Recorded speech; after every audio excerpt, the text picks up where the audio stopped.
Wind in the Willows by Kenneth Graham. Chapter 2, The Open Road. Ratty, said the mole suddenly one bright summer morning. if you please, I want to ask you a favor.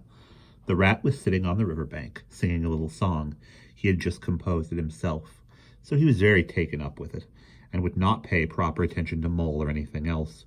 Since early morning he had been swimming in the river, in company with his friends the ducks, and when the ducks stood on their heads suddenly, as ducks will, he would dive down and tickle their necks just under where their chins would be, if ducks had chins, till they were forced to come to the surface again in a hurry, spluttering and angry and shaking their feathers at him. For it is impossible to say quite all you feel when your head is under water.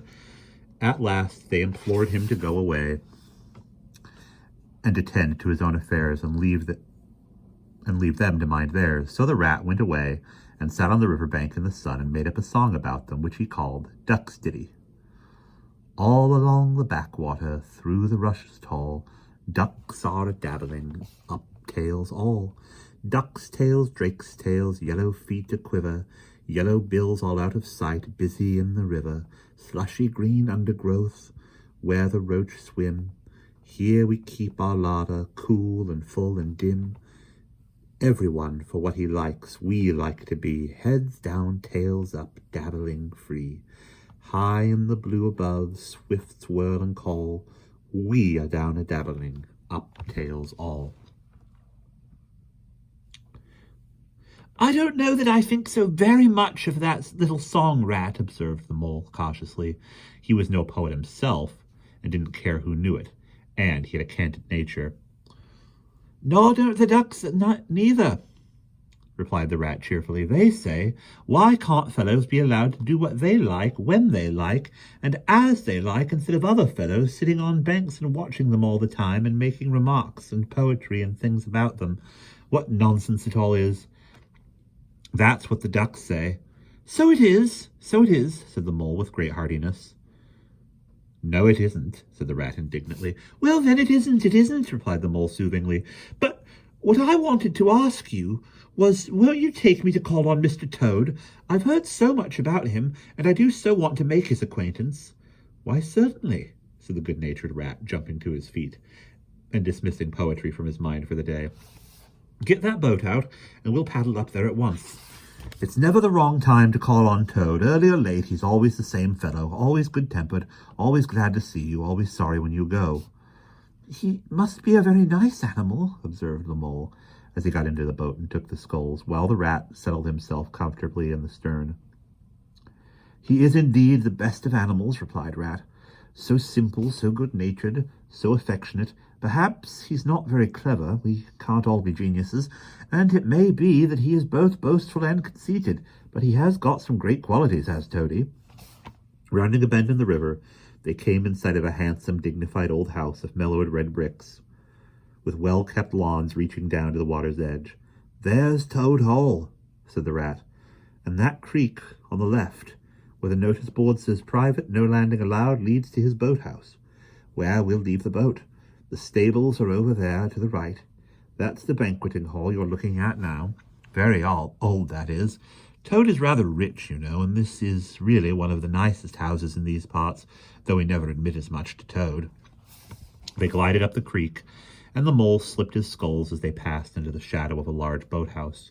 Here they saw many handsome boats slung from the cross beams or hauled up on a slip, but none in the water, and the place had an unusual and deserted air. The rat looked around him. I understand, said he. Boating is played out. He's tired of it and done with it. I wonder what new fad he has taken up now. Come along and let's look him up. We shall hear all about it quite soon enough. They disembarked and strolled across the gay flower-decked lawns in search of Toad, whom they presently happened upon resting in a wicker garden chair, with a preoccupied expression of face, and a large map spread out on his knees. Hooray! He cried, jumping up at seeing them. This is splendid! He shook the paws of both of them warily, never waiting for an introduction to the mole. How kind of you! he went on, dancing round them. I was just going to send a boat down the river for you, Ratty, with strict orders that you were to be fetched up here at once, whatever you were doing. I want you badly, both of you. Now, what will you take? Come inside and have something. You don't know how lucky it is you're turning up just now. Let's sit quiet a bit, Toady, said the rat, throwing himself into an easy chair while the mole took another by the side of him and made some civil remark about Toad's delightful residence.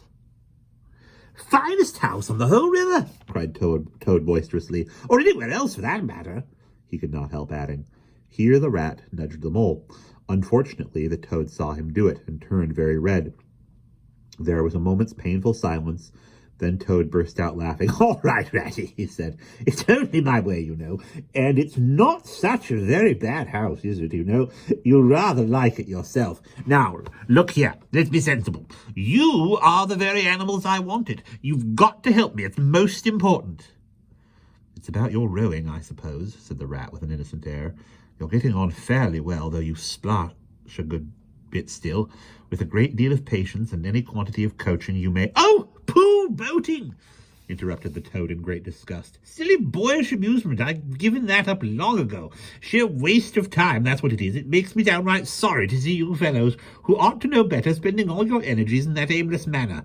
No, I've discovered the real thing, the only genuine occupation for a lifetime. I propose to devote the remainder of mine to it, and can only regret the wasted years that lie behind me, squandered in trivialities. Come with me, dear Ratty, and your amiable good friend also, if he will be so good, just as far as the stable yard, and you shall see what you shall see. He led the way to the stable yard. Accordingly, the rat following with a most mistrustful expression, and there, drawn out of the coach house into the open, they saw a gypsy caravan, shining with newness, painted a canary yellow, picked out with green and red wheels. There you are, cried the Toad, straddling and expanding himself. There's real life for you, embodied in that little cart. The open road, the dusty highway, the heath, the common, the hedgerows, the rolling downs, camps, villages, towns, cities. Here today, up and off somewhere else tomorrow. Travel, change, interest, excitement, the whole world before you, and a horizon that's always changing. And mind, this is the very finest cart of its sort that was ever built, without any exception. Come inside and look at the arrangements. Planned them all myself, I did. The mole was tremendously interested and excited, and followed him eagerly up the steps and into the interior of the caravan. The rat only snorted and thrust his hands deep into his pockets, remaining where he was. It was indeed very compact and comfortable. Little sleeping bunks, a little table that folded up against the wall, a cooking stove, lockers, bookshelves, a bird cage with a bird in it, and pots, pans, jugs, and kettles of every size and variety. All complete, said the Toad triumphantly, pulling open a locker.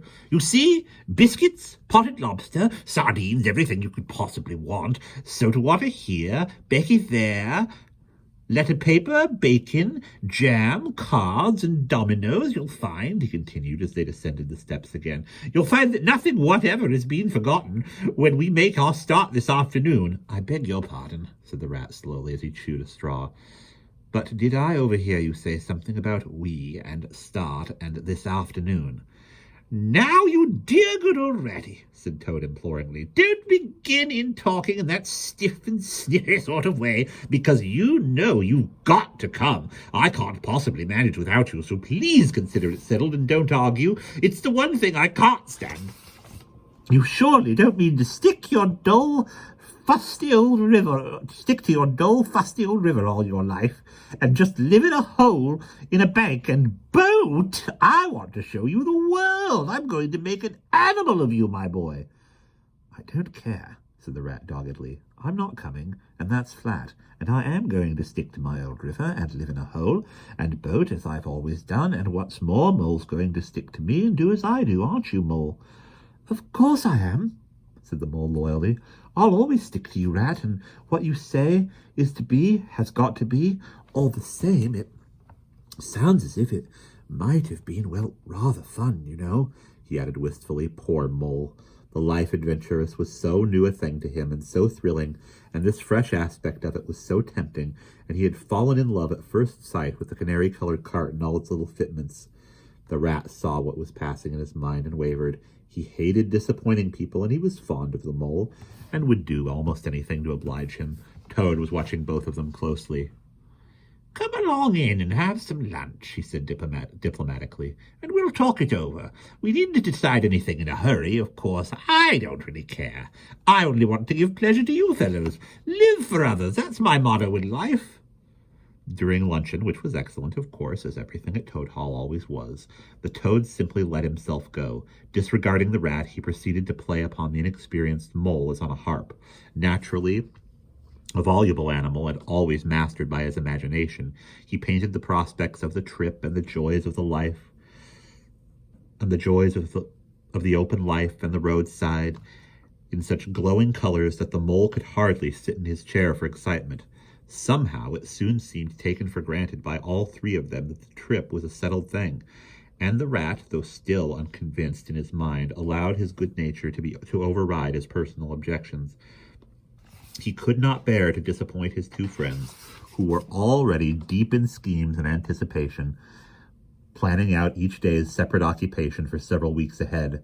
When they were quite ready, the now triumphant Toad led his companions to the paddock and set them to capture the old gray horse, who, without having been consulted, and to his own extreme annoyance, had been told off by Toad for the dustiest job in this dusty expedition. He frankly preferred the paddock and took a deal of catching.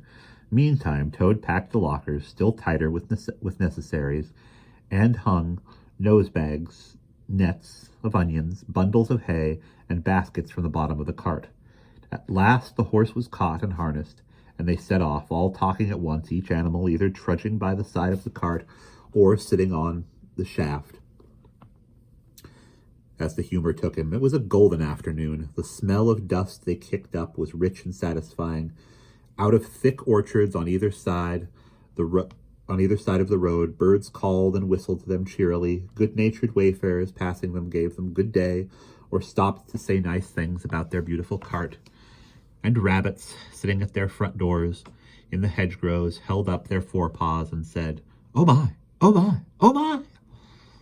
Late in the evening, tired and happy and miles from home, they drew up on a remote common, far from habitations, turned the horse loose to graze, and ate their simple supper, sitting on the grass by the side of the cart.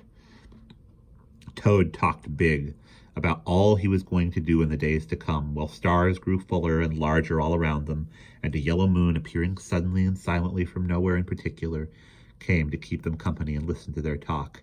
At last they turned to their little bunks in the cart, and Toad, kicking out his legs, sleepily said, "Well, good night, you fellows. This is the real life for a gentleman. Talk about your old river." "I don't talk about my river," replied the patient rat. "You know I don't, Toad, but I think about it," he added pathetically in a lower tone. "I think about it all the time." The mole reached out from under his blanket and felt for the rat's paw in the darkness and gave it a squeeze. "I'll do whatever you like, Ratty," he whispered. "Shall we run away tomorrow morning, quite early, very early, and go back to our dear old hole in the river?" No, we'll see it out," whispered back the rat. "Thanks awfully, but I ought to stick by Toad till this trip is ended. It wouldn't be safe for him to be left but to himself. It won't take very long. His fads never do. Good night." The end was indeed nearer than even the rat suspected. After so much open air and excitement, the Toad slept very soundly, and no amount of shaking could rouse him out of bed next morning. So the mole and rat turned up quietly and manfully, and while the rat saw to the horse and lit a fire and cleaned last night's cups and platters and got things ready for breakfast, the mole trudged off to the nearest village, a long way off. For milk and eggs and various necessities the Toad had, of course, forgotten to provide. The hard work had all been done, and the two animals were resting, thoroughly exhausted, by the time Toad appeared on the scene.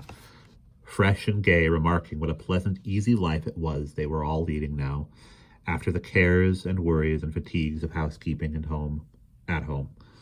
They had a pleasant ramble that day over grassy downs and along narrow by-lanes, and camped as before on a common, only this time the two guests took care that Toad should do his fair share of work. In consequence, when the time came for starting next morning, Toad was by no means so rapturous about the simplicity of the primitive life, and indeed attempted to resume his place in his bunk, whence he was hauled by force. Their way lay, as before, across country by narrow lanes, and it was not till the afternoon that they came out on the high road, their first high road, and there disaster, fleet and unforeseen, sprang out on them. Disaster, momentous indeed to their expedition, but simply overwhelming in its effect on the after-career of Toad. They were strolling along the high road easily, the mole by the horse's head, talking to him, since the horse had complained that he was being frightfully left out, and nobody considered him in the least, and Toad and the water rat walking behind the cart talking together. At least Toad was talking, and Rat was saying at intervals, "Yes, precisely, and what did you say to him?" and thinking all the time of something very different, when far behind them they heard a faint warning hum, like the drone of a distant bee. Glancing back, they saw a small cloud of dust with a dark center of energy advancing on them at incredible speed, while from out of the dust a faint poop poop wailed like an uneasy animal in pain. Hardly regarding it, they turned to resume their conversation, when in an instant, as it seemed, the peaceful scene was changed, and with a blast of wind and a whirl of sound that made them jump for the nearest ditch, it was on them. The poop poop rang with a brazen shout in their ears. Then they had a moment's glimpse of an interior of glittering plate glass and rich morocco, and the magnificent motor car, immense, breath-snatching, passionate, with its pilot tense and hugging his wheel, possessed all earth and air for the fraction of a second, flung an enveloping cloud of dust that blinded and enwrapped them utterly, and then dwindled to a speck in the far distance, changed back into a droning bee once more. The old gray horse, dreaming as he plodded along of his quiet paddock, in a new raw situation such as this, simply abandoned himself to his natural emotions, rearing, plunging, backing steadily in spite of all the mole's efforts at his head, and all the mole's lively language directed at his better feelings. He drove the cart backwards toward the deep ditch at the side of the road. It wavered an instant. Then there was a heart-rending crash, and the canary-colored cart, their pride and joy, lay on its side in the ditch, an irredeemable wreck. The rat danced up and down in the road, simply transported with passion. "You villains!" he shouted, shaking both fists. "You scoundrels! You highwaymen! You road hogs! I'll have the law of you! I'll report you! I'll take you through all the courts!" His homesickness had quite slipped away from him, and for the moment he was the skipper of the canary-colored vessel driven on a shoal by the reckless jockeying of rival mariners, and he was trying to recollect all the fine and biting things he used to say to the masters of steam launches when their wash, as they drove too near to the bank, used to flood his parlor carpet at home. Toad sat straight down in the middle of the dusty road, his legs stretched out before him, and stared fixedly in the direction of the disappearing motor car.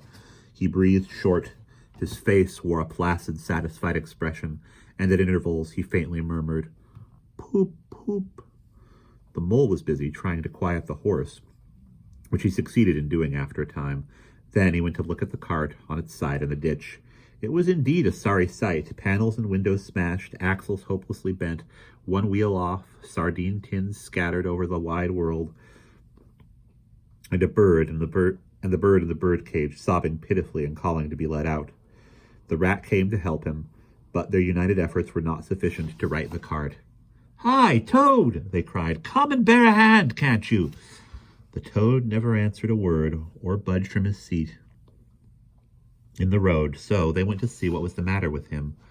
They found him in a sort of trance, a happy smile on his face, his eyes still fixed on the dusty wake of the destroyer. At intervals, he was still heard to murmur, "Poop, poop." The rat shook him by the shoulder. "Are you coming to help us, Toad?" he demanded sternly.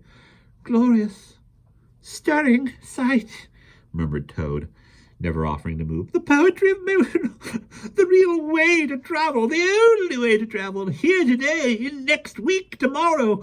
Villages skipped, towns and cities jumped. Always somebody else's horizon. Oh, bliss. Oh, poop, poop. Oh, my.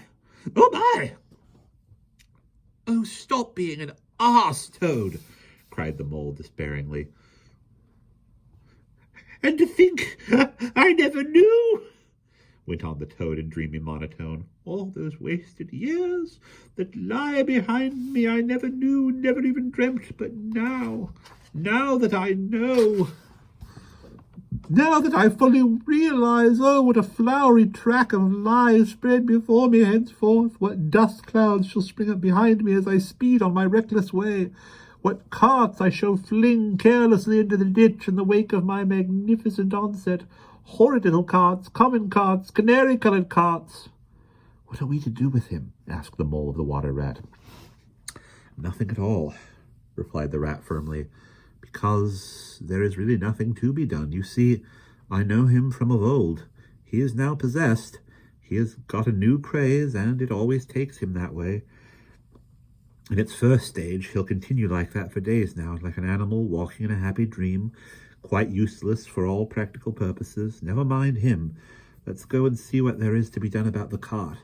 A careful inspection showed them that even if they succeeded in righting it by themselves, the cart would travel no longer. The axles were in a hopeless state, and the missing wheel was shattered into pieces. The rat knocked the horse's reins over his back and took him by the head, carrying the bird cage and its hysterical occupant in the other hand. Come on, he said grimly to the mole. It's 5 or 6 miles to the nearest town, and we shall just have to walk it. The sooner we make a start, the better. But what about Toad? Asked the mole anxiously, as they set off together. We can't leave him here, sitting in the middle of the road by himself in the distracted state he's in. It's not safe, supposing another thing were to come along. Oh, bother Toad, said the rat savagely. I've done with him. They were not proceeded very far on their way, however, when there came a pattering of feet behind them, and Toad caught them up and thrust a paw inside the elbow of each of them, still breathing short and staring into vacancy. Now look here, Toad, said the rat sharply. As soon as we get to town, you'll have to go straight to the police station and see if they know anything about the motor car and who it belongs to, and lodge a complaint against it. And then you'll have to go to a blacksmith or a wheelwright's and arrange for the cart to be fetched and mended and put to rights. It'll take time, but it's not quite a hopeless smash. Meanwhile, the mole and I will go to an inn and find comfortable rooms where we can stay till the cart's ready, until your nerves have recovered their shock. Police station? Complaint? Murmured Toad dreamily. Me? Complain of that beautiful, that heavenly vision that has been vouchsafed me? Mend the cart? I've done with carts forever. I never want to see the cart or hear of it again. Oh, Ratty, you can't think how obliged I am for your consenting to come on this trip.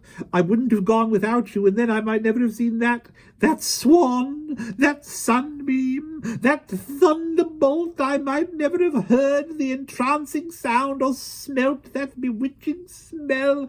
I owe it all to you, my best friends. The rat turned from him in despair. You see what it is, he said to the mole, addressing him across Toad's head. He's quite hopeless. I give it up. When we get to the town, we'll go to the railway station, and with luck we may pick up a train there that'll get us back to the riverbank tonight. And if you ever catch me going a-pleasuring with this provoking animal again... He snorted, and during the rest of that weary trudge addressed his remarks exclusively to Mole. On reaching the town, they went straight to the station and deposited Toad in the second-class waiting room, giving a porter 2 pence to keep a strict eye on him. Then they left the horse at an inn stable and gave what directions they could about the cart and its contents. Eventually, a slow train, having landed them at a station not very far from Toad Hall, they escorted the spellbound, sleepwalking Toad to his door, put him inside it, and instructed his housekeeper to feed him, undress him, and put him to bed. Then they got out their boat from the boathouse, sculled down the river home, and at a very late hour sat down to supper in their own cozy riverside parlor, to the rat's great joy and contentment. The following evening, the mole, who had risen late and taken things very easy all day, was sitting on the bank fishing, when the rat, who had been looking up his friends and gossiping, came strolling along to find him. Heard the news, he said. There's nothing else being talked about all along the riverbank. Toad went up to town by an early train this morning, and he has ordered a large and very expensive motor car. And that is the end of the second chapter.